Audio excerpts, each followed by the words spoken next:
So this artist makes these fantastical drawings using a really limited palette. Even though they're really colorful and really playful, he actually only uses 12 different colors. And by laying them adjacently on the sheet of paper, he creates these optical effects. They're really psychedelic, really retinal, and really, I think, very engaging. You look at it and it makes you want to come closer.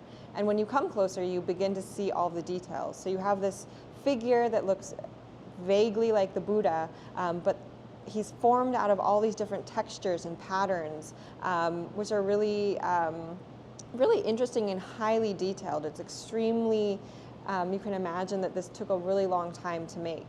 I think this artist really reminds me of Takashi Murakami, who's a Japanese artist who's globally recognized for his really playful, almost anime-like figures and his really vibrant color palette. But I also know this artist has pointed to Niki de Saint Phalle as a major influence, especially through her use of color, and you can really see that in this example as well.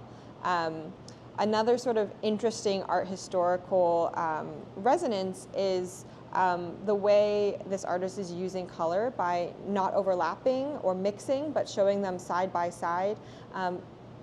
That, of course, is a technique that was sort of innovated by a lot of the pointillists, the French artists in the 19th century, like Seurat, who instead of mixing their colors would make little dots of different colors right next to each other, which when you stood further away would combine into amalgamations. And these sort of optical effects were really important for the history or the development of modern art.